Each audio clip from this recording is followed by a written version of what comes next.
भक्तों, ओम नमः शिवाय, श्री शिवाय नमस्तुभ्यम, जय श्री महाकाल। जी हाँ भक्तों, आप सबको भी पता है कि 14 जनवरी को महासंक्रांति यानी जो खिचड़ी का त्यौहार है वो बस आने ही वाला है। क्या करना है, कैसे करना है, पूरा का पूरा उपाय मैं आपको बताने वाला हूँ, अच्छे तरीके से समझाने वाला हूँ। और देखिए, मकर संक्रांति के 2 से 3 उपाय बताऊंगा जो कि बहुत ही ज़्यादा लाभदायक हैं। बहुत सारे लोगों को इससे फल भी मिला है। जितने भी लोगों ने ये किया है ना, उसको अवश्य रूप से फल मिला ही मिला है। देखिए, आपको भी पता है कि मकर संक्रांति 14 जनवरी को मनाई जाती है।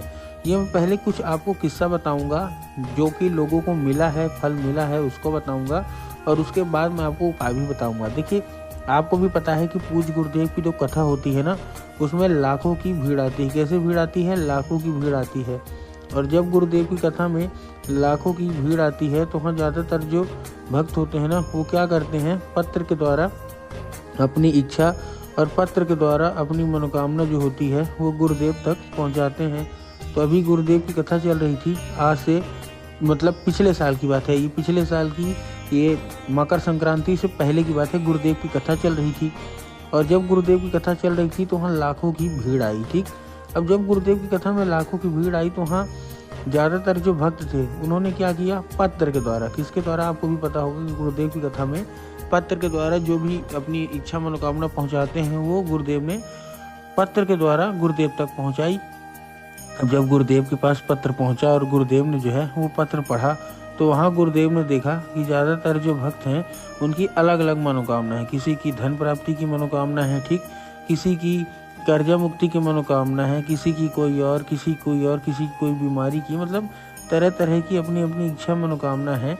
और सब लोग ये मतलब जानना चाह रहे थे गुरुदेव कोई ना कोई उपाय बता दे, हम लोग बहुत ही ज़्यादा परेशान हैं। अब जब गुरुदेव ने ये देखा तब गुरुदेव ने 2 से 3 उपाय बताए और कहा मकर संक्रांति के दिन इसको अवश्य रूप से कर लेना। ठीक, यही उन्होंने बोला कि मकर संक्रांति के दिन अवश्य रूप से इसको कर लेना। तुम्हारी जो भी इच्छा है, जो भी मनोकामना है, अवश्य रूप से पूरी होगी ही होगी। अब जब गुरुदेव ने ये उपाय बताया तो लोगों ने जा जाके इस उपाय को घर में करना शुरू कर दिया। अब जैसे ही लोगों ने जा जाके इस उपाय को घर में करना शुरू कर दिया, वही लोग गुरुदेव की कथा में मात्र 1 से 1.5 महीने के बाद वापस आए। अब जब वही लोग गुरुदेव की कथा में वापस आए तो उन्होंने क्या किया, फिर से एक बार गुरुदेव को पत्र लिखा। लेकिन ये वाला जो पत्र था ये गुरुदेव को धन्यवाद के रूप में पत्र था कि गुरुदेव धन्य हो आपका, आपके द्वारा बताया गया उपाय हमने कर लिया है। हमारी सारी इच्छा, सारी मनोकामना जो है ना वो मकर संक्रांति के दिन ही पूरी हो गई थी।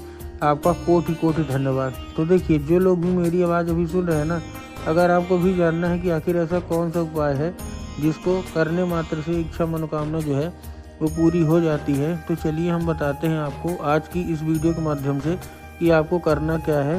ठीक, ये बस उपाय कर लेना है। लेकिन उससे पहले चैनल पे अगर पहली बार आए हैं और आवाज़ मेरी पहली बार सुन रहे हैं तो वीडियो करके लाइक और चैनल को सब्सक्राइब भी कर लें, ताकि पूजनीय पंडित प्रदीप जी मिश्रा के रोज़ नए नए उपाय जो कि मैं उनकी कथा से सुनता हूँ, श्रवण करता हूँ, सबसे पहले मैं आपको प्राप्त करा सकूँ। ठीक, तो देखिए, जो हमारा सबसे पहला उपाय है, ठीक, उसमें आपको करना क्या है। जो हमारा सबसे पहला उपाय है ये 9 समी पत्र का उपाय है। इस उपाय में आपको क्या करना है, 9 समी पत्र लेना है सबसे पहली बात। अब देखिए, जब आप 9 समी पत्र लेंगे, ठीक, तब आपको ध्यान रखना है कि समी पत्र जो है वो कहीं से भी कटा फटा या खंडित तो बिल्कुल भी नहीं होना चाहिए। बहुत सारे लोग समी पत्र लेने में यही गलती करते हैं कि कटा फटा समी पत्र ले लेते हैं, तो ये आपको नहीं करना। आपको अच्छा देख के समी पत्र लेना है 9। ये लेके पहुंचना है कहाँ, सीधा शिव मंदिर।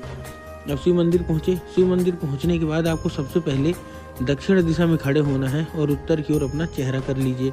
अब देखिए, दक्षिण और उत्तर में भी ना बहुत सारे लोग कंफ्यूज होते हैं कि दक्षिण क्या है, उत्तर क्या है, हमको थोड़ा साफ साफ बताओ। तब गुरुदेव ने साफ साफ बताया कि आप जिस भी शिव मंदिर जा रहे हैं उस शिव मंदिर का जिधर साइड जलाधारी होगा आपको अपना चेहरा उधर साइड करके खड़े हो जाना है। ठीक, खड़े हो गए।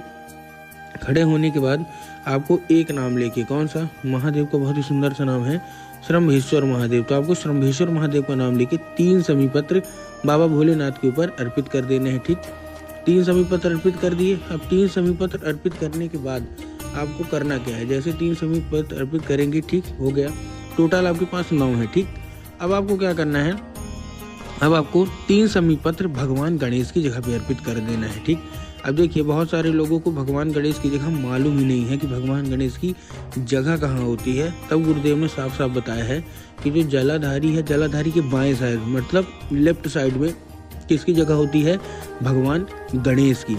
अब जब आप भगवान गणेश को अर्पित करेंगे तो आपको एक नाम लेना है मयूर ध्वज। फिर से सुन लीजिए, अच्छे सुन लीजिए, मयूर ध्वज का नाम लेके आपको अर्पित कर देना है। ठीक, कितने हो गए, 6 समीपत्र हो गए। अब आपको क्या करना है, 2 समीपत्र माता शोक सुंदरी के ऊपर अर्पित करने हैं। अब माता शोक सुंदरी की जगह कहाँ होती है, जलाधारी के बिल्कुल बीचों बीच किसकी जगह होती है, माता शोक सुंदरी की। तो बस आपको माता शोक सुंदरी की जगह पे आपको क्या करना है, बीचों बीच आपको क्या करना है, अर्पित करना है। ठीक, 2 समीपत्र।